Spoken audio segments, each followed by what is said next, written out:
Hello, my net aspirants. Good evening to you all. And yes, so today we are going to start research aptitude. Since so long, I think more than a week, I haven't uploaded any video. There was some personal problem I was dealing with. That's why I couldn't do it. Okay, so today we are going to start, and now I'll try to be continued till this month. I have little bit of issues because I have some work to do but yes still I will try to do it. Exam आपके अभी जून में है but हाँ हम लोग इसको complete कर लेंगे. So okay, research aptitude. देखो ये जो पार्ट होता है ना बेटा, इसमें बहुत सारे आपके क्वेश्चंस आते हैं लाइक रिसर्च एप्टीट्यूड से. तो चलिए शुरू करते हैं. इसमें मैं इसमें थोड़ा सा कम इसलिए मतलब स्टक करती हूँ. रीजन ये है क्योंकि मेरा स्टार्टिंग से थोड़ा सा इंटरेस्ट रहा है रिसर्च फील्ड में. और when I was in college मेरा ये एक सब्जेक्ट था. It's a very important core subject of mind. But हाँ, जो लोग भी 3 साल का ग्रेजुएशन किए होंगे या फिर मास्टर्स उन्होंने 3 साल मतलब 3 साल ग्रेजुएशन करके फिर 2 साल का मास्टर्स किए होंगे, तो उनमें रिसर्च मेथोडोलॉजी बहुत डिटेल में नहीं आती है. बट जिन लोग जो भी बच्चे यहाँ पे अगर होंगे जिन्होंने 4 साल का कोर्स किया होगा फॉर 4 इयर्स ग्रेजुएशन या फिर 4+ इयर्स जैसे कि एमबीबीएस वाले हो गए, तो they must have gone through this. उनका पर्टिकुलर ये कि सब्जेक्ट ही होता है रिसर्च एप्टीट्यूड. ठीक है, तो शुरू करते पहले समझते हैं इसमें हमारी क्या क्या पार्ट्स इंक्लूड होते हैं. तो सबसे पहले रिसर्च का हम लोग क्या समझेंगे, मीनिंग समझेंगे. रिसर्च क्या होती है, इसके टाइप्स क्या हैं और इसकी कैरेक्टरिस्टिक्स क्या होती है. उसका पॉजिटिव अप्रोच क्या होती है और पोस्ट पॉजिटिविस्टिक अप्रोच क्या होती है रिसर्च में. मतलब जब कभी भी अगर आप रिसर्च को स्टार्ट कर रहे हो, it should be in a positive direction. या फिर अगर वो नेगेटिव डायरेक्शन में है तो उसकी वैलिड पॉइंट्स होने चाहिए. वैसे नेक्स्ट आपके मेथड्स ऑफ रिसर्च. आपने कौन से तरीके से रिसर्च किया, एक्सपेरिमेंटल मेथड से, डिस्क्रिप्टिव मेथड से या फिर हिस्टोरिकल मेथड से. आपने मेथड्स में क्वालिटेटिव मतलब क्वालिटी को ज्यादा प्रायोरिटी दी या फिर क्वांटिटी को ज्यादा priority, that's also doesn't matter. फिर रिसर्च के क्या स्टेप होते हैं, मतलब हम रिसर्च क्यों करेंगे, किस टॉपिक पे करेंगे. फिर उसके बाद देन उस पर थेसिस लिखना एंड आर्टिकल राइटिंग. फिर अब मैं बात करती हूँ तो इसके लिखने के भी फॉर्म्स होते हैं, फॉर्मेट होती है और स्टाइल ऑफ रेफरेंसिंग होती है. जैसे एपीए करके भी रेफरेंसिंग आती है, तो there are formats and referencing style. उसके बाद एप्लीकेशन क्या है हमारा आईसीटी का रिसर्च में, मतलब information computer technology, sorry information communication technology. मतलब आपकी जो कम्युनिकेशन है, इंफॉर्मेशन है और टेक्नोलॉजी तीनों मिल करके कैसे हमारे एक रिसर्च को अच्छा बना सकती है. After that research ethics. Research ethics हमारे क्या है. So let's moving further. तो समझते हैं. तो सबसे पहले रिसर्च कॉन्सेप्ट और उसके मतलब को समझते हैं. तो एक फेमस हमारे हडसन मैक्सन ने बताया था कि जो भी हमारा प्रोग्रेस होता है जो कि कहाँ से आती है, थ्रू इंक्वायरी. मतलब if you want to know something, आप क्या करते हो, गूगल जाते हो, वहां पे सर्च करते हो, यूट्यूब पे जाते हो, वहां पे आप सर्च करके ढूंढते हो कि व्हाट इज दिस, क्या है ये चीज. तो that is your research. Okay, लेकिन आपने वो रिसर्च कहाँ से की, जो अपडेटेड पहले से कोई डेटा दी गई है. जैसे मैं अभी ये पढ़ा रही हूँ, this is what I am recalling it. मैं इसको दोबारा से याद कर रही हूँ या फिर कह सकते हैं मैं दोबारा से इसे समझ रही हूँ या फिर मैं आपको समझाने की कोशिश कर रही हूँ. तो that is also a part of research, but it's not exactly research because of a scientific level पे ये रिसर्च नहीं होगी क्योंकि आपने अपना कुछ नहीं दिया. तो research is basically to launch मतलब किसी प्रॉब्लम्स का सॉल्यूशन देना जो कि आपका खुद का होगा. आपने खुद से वहां पे क्या की होगी, आइडेंटिफाई की होगी उस प्रॉब्लम को सबसे पहले, फिर उसके प्रॉब्लम का सॉल्यूशन देना. एंड देन आपने पूरी लिटरेचर रिव्यू करके फिर उसके बारे में आपने वहां से कुछ कुछ पॉइंट्स को एक्सट्रैक्ट करके and then you made it. तो दैट इज अ रिसर्च. चलिए आगे आते हैं, समझेंगे इसे. तो जब भी हमें डाउट्स होते हैं तभी हम कुछ इंक्वायरी करते हैं. अगर किसी अच्छे बात है जिसका किसी का इंटरेस्ट ही नहीं होगा कि मुझे कुछ पढ़ना है या फिर कुछ है, तो क्या वो इंक्वायरी करेगा, कभी वो जानने की कोशिश करेंगे कि ऐसा क्यों होता है. कोई नहीं करेगा. आई डोंट थिंक सो कि पर्सन विल डू दैट ना. कोई क्यों करेगा. चलिए जैसे एक किसान है, किसान के फसल में अगर कीड़ा लग रहा है तो वो जानने की तो कोशिश करेगा ना कि ये कीड़ा लग क्यों रहा है, ऐसा हम क्या करें जिससे ये नहीं लगेगा. तो फिर उन्हें कुछ क्या पता चला कि पेस्टिसाइड्स के नाम की कोई चीज होती है, लेकिन अभी भी ये नहीं पता था कि पेस्टिसाइड्स डालने से क्या होगा, जो फसल है चलो ठीक है वो तो रह जाएगा लेकिन वो हमारे हेल्थ के लिए, स्वास्थ्य के लिए वो अच्छा नहीं है. वैसे ही अगर एक क्लास 10th के बच्चे हैं या फिर कह सकते हैं 12th के बच्चे हैं, ग्रेजुएशन के बच्चे हैं, उनके पास डाउट्स कब क्रिएट होंगे, when they will study, when they will go through the study field. तो ऐसे ही हमारे इंक्वायरी की वजह से क्या होती है, इन्वेंशन. मतलब किसी भी चीज की खोज जो है ना, जो न्यूटन के सर पर जो एप्पल गिरा था बेटा, तो इट वाज अ इंक्वायरी। उन्होंने ढूंढा कि ये ऐसी क्या चीज है जिसकी वजह से वो नीचे ही गिर रहा है। It's falling on the ground, ऐसा तो नहीं है उससे पहले कभी गिरा नहीं था, of course there must have been. वैसे ही तो रिसर्च हमारा क्या है, सिनोनिमस, कोई कॉमन सेंस की बात नहीं है। मतलब जिसके पास बहुत दिमाग है ऐसा जरूरी नहीं कि सिर्फ वही रिसर्च कर सकते हैं। Research is like a phenomena. तो जो भी हमारा डिफरेंस रिसर्च और कॉमन सेंस में आती है, ये हमारी प्रोसीजर और मेथड्स में अप्लाई करती है। ठीक है, कि हमने कौन से प्रोसीजर्स को लिया, मेथड्स कौन से अप्लाई किए, तो दैट वाज। तो जैसे हम कोई भी नॉलेज लेते हैं डिफरेंट डिफरेंट सोर्सेज से, तो कोई भी प्रोसेस होती है हमारे नॉलेज को एक्वायर करने की, तो वो काफी ज्यादा फास्ट हो चुकी है अब। क्योंकि हमारे बेसिकली 5 मेथड्स हैं नॉलेज को एक्वायर करने के लिए। एक है intuition method, second one authority, rationalism, empiricism, scientific method. तो ये सारे आपके मेथड्स हैं। आगे बढ़ते हैं। देखो, तो रिसर्च क्या क्या कह सकते हैं रिसर्च को हम, तो this is a structured inquiry, जो कि हम क्या करते हैं, यूटिलाइज करते हैं जो भी एक्सेप्टेबल साइंटिफिक मेथोडोलॉजी होती है किसी भी प्रॉब्लम को सॉल्व करने के लिए या फिर एक न्यू नॉलेज को क्रिएट करने के लिए, जो कि जनरली कैसी होनी चाहिए, एप्लीकेबल होनी चाहिए। और इस इंक्वायरी का एम यही होता है कि हमारी अंडरस्टैंडिंग, मतलब उस ऑब्जेक्ट या फिनोमेना को या फिर किसी भी प्रॉब्लम सॉल्विंग कैरेक्टर को हमें क्या करना है, अचीव करना है। मतलब जब तक कोई प्रॉब्लम नहीं होगी आप उसे क्यों सॉल्व करोगे। क्या एड्स इंडिया में प्रॉब्लम है या नहीं है, is diabetes is problem in India और not, it is a global disease, that is a very emerging type of disease, तो क्या ये कॉमन है या नहीं है। वैसे ही एआई, एआई का कह सकते हैं, हाँ, influence of AI, is it important to you और नॉट। तो इम्पोर्टेंट देखो बेटा, मतलब बहुत आपके मतलब लाइक जो छोटे बच्चे होते हैं उनके पेरेंट्स या फिर even at my age, sometimes parents use to थे कि फोन ही सबका रिजर है, but it's not, you get to learn from there. If you don't have anyone to ask, you have that thing, तो आप उससे पूछ सकते हो। ठीक है, आगे आते हैं। तो ये क्या कर रहा है, बेसिकली रिसर्च कर रहा है। तो जो टर्म रिसर्च है वो हमारे दो वर्ड से मिला, जो कि री और सर्च से। जनरली री का मतलब होता है अगेन, मतलब दोबारा, और सर्च का मतलब होता है किसी भी चीज को ढूंढना, टू फाइंड आउट। तो रिसर्च जो है क्या है, केयरफुल इन्वेस्टिगेशन है और इंक्वायरी है, जिसमें हमारी स्पेशली सर्च करते हैं किसी भी न्यू फैक्ट्स को किसी भी ब्रांच ऑफ नॉलेज में। तो क्रसवेल के अकॉर्डिंग जो रिसर्च है ये क्या है, एक प्रोसेस है किसके, स्टेप्स के, जिसमें हम लोग क्या करते हैं, कलेक्ट करते हैं, एनालाइज करते हैं इंफॉर्मेशन को, और साथ ही साथ अपने अंडरस्टैंडिंग को बढ़ाते हैं। कोई भी टॉपिक हो, कोई इश्यू है, तो उसके बेस पे। तो इससे हम क्या कह सकते हैं, रिसर्च बेटा है क्या, तो ये एक प्रोसेस है जिसमें हम लोग इंक्वायरी करते हैं, इन्वेस्टिगेशन करते हैं, और ये एक सिस्टमेटिक एंड मेथोडोलॉजिकल ये हमारी प्रोसेस है, और साथ ही साथ हमारे नॉलेज भी इसमें इंक्रीज होती है। तो इट्स ट्रू।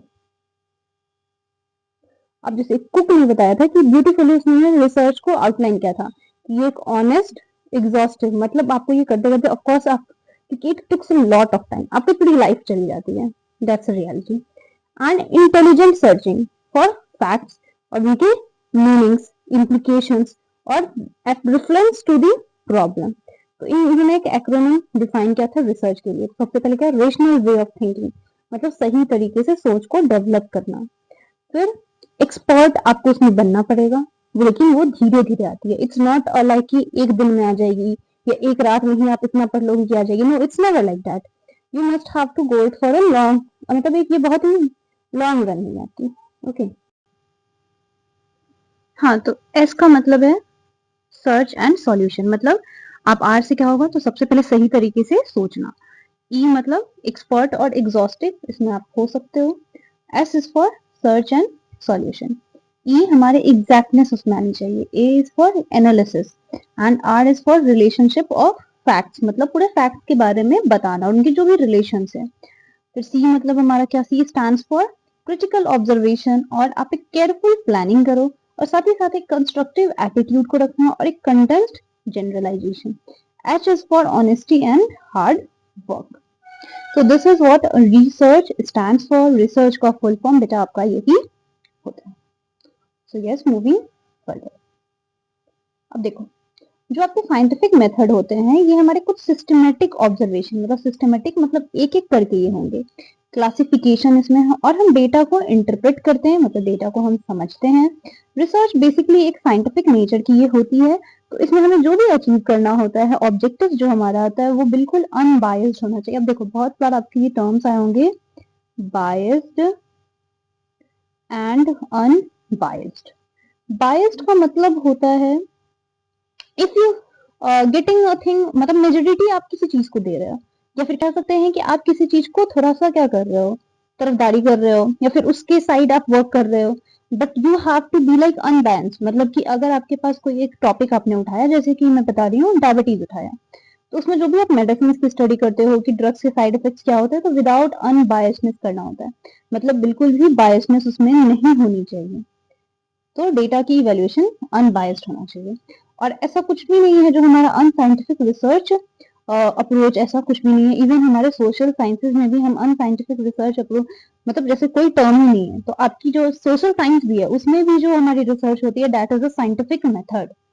तो एक गुड रिसर्चर हम किसे बोलेंगे, what is the quality of good researcher. Research हमने समझ लिया, रिसर्च का फुल फॉर्म हमें पता चल गया, लेकिन अब एक गुड रिसर्चर कौन सा होगा, जो हार्ड वर्किंग होंगे। ठीक है, देखो सबसे पहले लिखा गया है हार्ड वर्किंग, डिलीजेंट होंगे, ओपन माइंडेड होंगे, और साथ ही साथ वो क्रिटिकल वे ऑफ थिंकिंग को अडेप्ट कर पाए। मतलब खुद को अडॉप्ट करना बहुत जरूरी होता है when the situation comes to change. जैसे कि अभी मैं इस लाइक कह सकती हूँ मैं अपने टैबलेट पे पढ़ाती हूँ, but when I get a chance to teach you on a smart board or on like a white board or what properly, I will be comfortable there also, है ना। तो आपको कैसा होना चाहिए। और अगर मैं अपने रिसर्च की बात करूं, तो मुझे अपने रिसर्च में भी ऐसे ही काम करना होगा। तो इट्स जस्ट अ टीचिंग, मैं टीचिंग में ऐसी बात कर रही हूँ, बट अगर मैं रिसर्च के फील्ड में जब एंटर करूंगी तो बेटा उसमें भी मुझे इसी तरीके से करनी होती है, आपको भी ऐसे ही करनी होगी।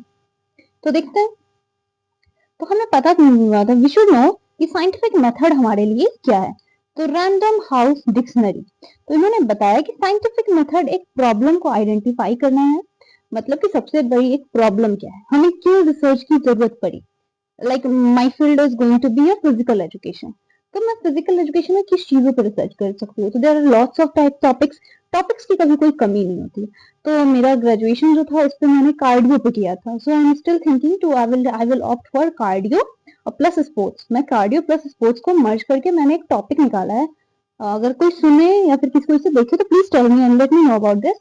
आई एम राइटिंग ऑन इट। मैंने ये देखा है influence of cardio in the sports from the childhood. मतलब बचपन से ही अगर एक बच्चे में स्पोर्ट्स की अगर कैरेक्टरिस्टिक को एंड इट इज मैंडेटरी कर दिया जाए हमारे एजुकेशन सिस्टम में, हाउ इट विल बी। ऐसा नहीं है स्पोर्ट्स मैंडेटरी नहीं है बच्चों के लिए, बिल्कुल है, बट फॉर लाइक जैसे कि ओलंपिक लेवल होती है, नेशनल लेवल होती है, डिस्ट्रिक्ट लेवल होती है, बस मास पार्टिसिपेशन को बढ़ाना, जिसको हम लोग बोलते हैं इंट्राम्यूरल कॉम्पिटिशन्स को कराना। एंड साथ ही साथ हाँ हमारे डायबिटीज के लिए भी ये काफी जरूरी है। जैसे कि अभी जो इमर्जिंग फील्ड है, मैं पहले स्पोर्ट्स में थी, बट स्पोर्ट्स मतलब लाइक खेलती कूदती थी, बट अब बहुत ज्यादा नहीं है। जैसे मैंने 11th 12th when I chose to prepare for NEET, it didn't seem like that when I get to study for my graduation, even after that not। और साथ ही साथ आपके adults में भी it must be compulsory, मतलब उसको अगर compulsory कर दिया जाए थ्रू आउट दी लाइफ, तो लोगों की लाइफस्टाइल अच्छी हो जाएगी और डॉक्टर्स के पास कम जाना पड़ेगा। तो कुछ इस तरीके से मतलब मैंने जो सोचा है, लेट्स सी कि क्या कर पाती हूँ, पता नहीं। I am just like writing something about it, but yeah soon it will happen. Okay चलिए तो देखते हैं। तो रिसर्च में बेसिकली आपका ये मेरी फेवरेट टॉपिक है। Okay it's just my favourite one, I don't know why, but मुझे बहुत अच्छा लगता है। तो सबसे पहले इसमें प्रॉब्लम को आइडेंटिफाई करना और जो भी रिलेवेंट डेटा होते हैं उसको गैदर करना, एक हाइपोथेसिस को बनाना और ये इंपेरिकली उसके टेस्ट करना। इंपेरिकली मतलब टेस्ट करना, मतलब कि ये कितने पॉपुलेशन में ये बेनिफिट दे रही है या नहीं दे रही है, तो you have to test it.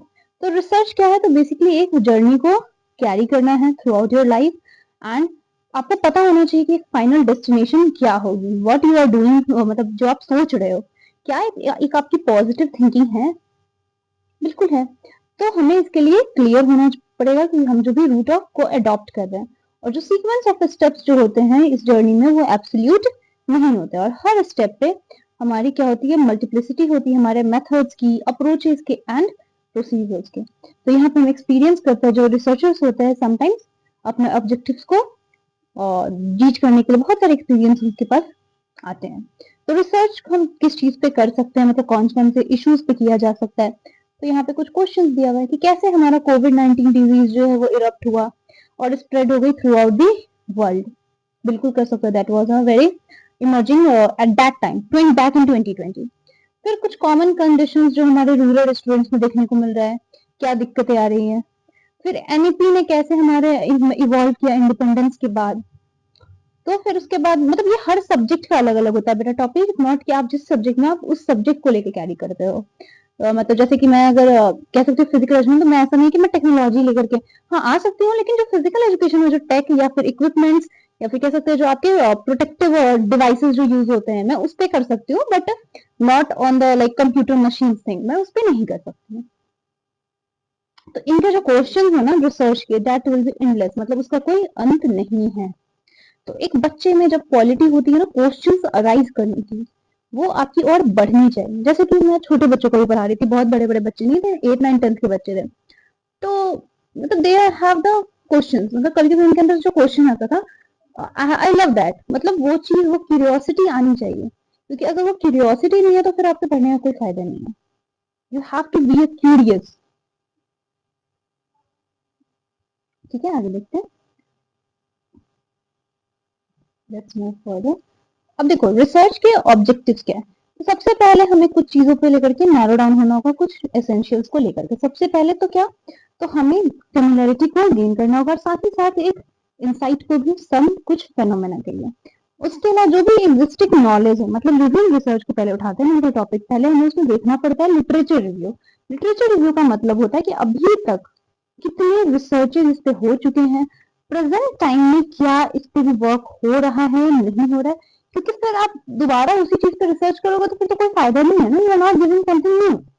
आपको कुछ न्यू देना है, कह सकते हैं रिलायबल देना, लोगों के काम आए, टू रीचेबल टू सोसाइटी। तो इस तरीके से ये वर्क करती है। और साथ ही साथ फिर इन्वेस्टिगेट किया जाता है कुछ हमारे एग्जिस्टिंग सिचुएशन और प्रॉब्लम्स को, और इसके अलावा कुछ हमारे सॉल्यूशन ऑफर किया जाता है किसी प्रॉब्लम्स को, साथ ही एक्सप्लोर किया जाता है एंड एनालाइज की जाती है हमारे जो भी जनरल इश्यूज होते हैं। उसके अलावा और क्या बेटा, तो एक न्यू और मतलब कंस्ट्रक्ट किया जाता है एक न्यू प्रोसीजर को या फिर सिस्टम को, उसके नॉलेज को जनरेट करना। अब देखो जो रिसर्चर्स होंगे उनमें मोटिवेशनल क्या क्या फैक्टर्स होंगे रिसर्च को कंडक्ट करने के लिए।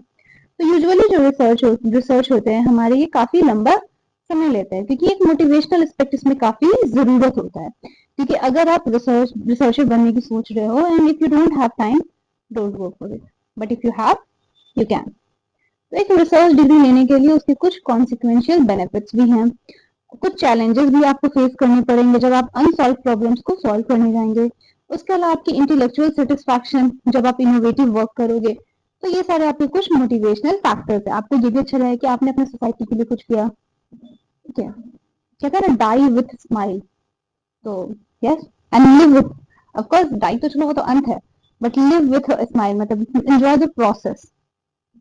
तो यहाँ पे कुछ आपके मोटिवेटिंग है पीपल को, ताकि हमसे जो कि हमेशा रिसर्च स्टडी एग्जॉस्टेड ना रहे। तो अब इनको कुछ हैट टर्म्स दिए गए हैं, जैसे व्हाइट हैट किसे बोलते हैं, रेड हैट किसे बोलते हैं, and black hat, yellow hat and green hat and blue hat. तो व्हाइट हैट में क्या होती है, तो जो भी इंफॉर्मेशन, फैक्ट्स, फिगर्स और डेटा के बारे में बात करते हैं। रेड हैट जो आपकी इमोशन, जो आपकी गट फीलिंग, इंट्यूशंस एंड कैसे आपको फील हो रही है। ब्लैक हैट में नेगेटिव चीजों के बारे में, मतलब white can't be done, what's so hard in this task, what's won't work here. तो इस तरह के आपके ब्लैक हैट क्रिएट होते हैं। एंड देन येलो हैट आपके जो पॉजिटिव एस्पेक्ट्स होते हैं, जिसमें आप होप, ब्राइट साइड देखते हो और क्यों ये काम करेगा, आपको ऐसा क्यों लगता है। फिर ग्रीन हैट क्रिएटिव थिंग्स के लिए, तो न्यू आइडियाज, डिफरेंट पर्सपेक्टिव और लेटरल थिंकिंग आती है। ब्लू हैट ये एक प्रोसेस है जिसमें आप शांत रहना, काम रहना, कंट्रोल एंड ऑर्गेनाइजेशन में ये काम करना। फिर कुछ डिजायरेबल कैरेक्टरिस्टिक्स होते हैं एक रिसर्च के। सबसे पहला होता है ऑब्जेक्टिविटी। ठीक है, ऑब्जेक्टिविटी के बाद फिर आपकी होती है रिलायबिलिटी, मतलब कितना रिलायबल है। तो ये टर्म वाइज देख लो, इतना डीपली इसमें से क्वेश्चन बेटा नहीं आते हैं, तो आप इसको बहुत ज्यादा डीप में बैठ के पढ़ो, इट्स नॉट द थिंग। फिर parallel form reliability, internal consistent reliability, इसमें कुछ एरर्स होते हैं, इसको थोड़ा सा मैं बताना चाहूंगी। देन वैलिडिटी होती है, यहाँ से आपके आते हैं, यहाँ से क्वेश्चंस का पार्ट है। तो इसको हम लोग एक काम करते हैं, फर्दर नेक्स्ट क्लास में डिस्कस करते हैं। सो आई होप मैं कल से रेगुलर रहने की बिल्कुल कोशिश करूंगी. I don't like the irregularity in me, but there was exams going on, so I had to. Okay, so bye bye, take care, अच्छे से पढ़ाई करो. I would love to meet the researchers. Okay.